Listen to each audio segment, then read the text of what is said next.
مسلمانی ڕاستەقینە ئەو مسلمانەیە کە زۆر بە بەزەیە بەرامبەر بە خەڵقی خوا، نەک بەس بەرامبەر بە برا ئینسانەکانی، نەک بەس بەرامبەر بە برا مسلمانەکانی، نەک بەس بەرامبەر بە برای دایکی و باوکی، بەڵکو بەرامبەر بە هەموو مەخلوقات ئینسانی مسلمانی ڕاستەقینە ئەبێ بە ڕەحم و بە بەزەیی بێ پێغەمبەرە خۆشەویستەکەمان صلی الله عليه وسلم محەممەد المستەفا خوای تعالی ناردوێتی ڕەحمەت و بەزەیی بێ بۆ خەڵقی، وەکو ئەفەرمێ وما ئەرسەلناکە إلا رحمة للعالمين. خوای تعالی لە قورئانە ئەفەرمێ ئێمە تۆمان نەناردووە تەنها بۆ ئەوە نەبێ کە ڕەحمەت و بەزەیی بۆ هەموو عالم، بۆ هەموو جیهان، نەک تەنها بۆ چینێکی تایبەت، نەک تەنها بۆ خزمەکانی خۆت، نەک تەنها بۆ مسلمانان، نەک تەنها بۆ هەموو جیهان وەکو سەرزەوی مرۆڤ یعنی بە مسلمانی و کافری، بەڵکو بۆ هەموو عالم، بۆ حتا بۆ حیوانات، حتا بۆ دار و درەخت ئەبێت تۆ بە بەزەیی بی، بە ڕەحم بی.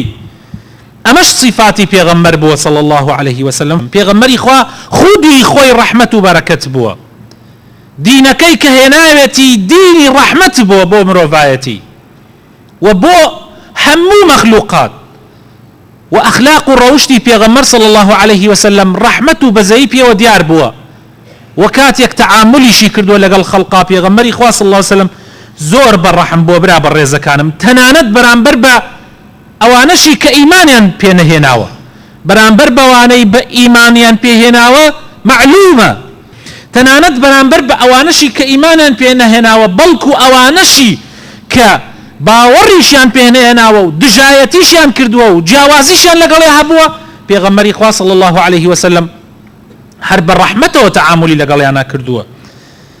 بۆیە کاتێک هەندێک لە ئەصحابەکانی پێغەمبەر صلی الله عليه وسلم وەکو لە صحیحی مسلمە هاتووە داوای لێ یەکەم دوعا بکا لە کافرەکان، دوعا بکا پێغەمبەر صلی الله عليه وسلم، دوعا لە کافرەکان بکا. پێغەمبەری خوا صلی الله عليه وسلم جوابی چۆنە؟ ئەفەرمێ ئینی لەم ئوبعەث لەعانە، من نەنێراوم تاوەکو لەعنەت لە خەڵکی بکەم، تاوەکو داوا بکەم لە خوا خەڵکی لەناو بچن بەری لەعنەتی خوا بکەون، بەڵکو إنما بعثت رحمة، من نێراوم بەزەییم بۆ هەموو خەڵقی.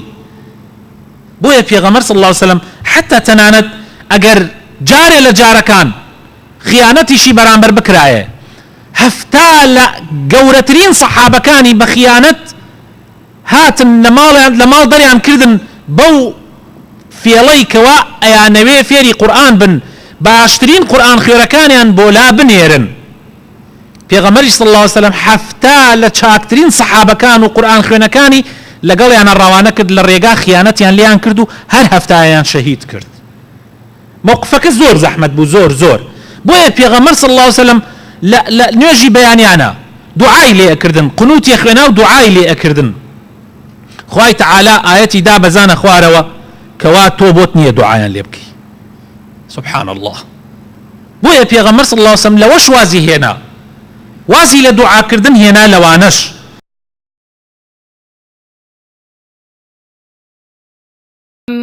ألم تر كيف ضرب الله مثلا كلمة طيبة كشجرة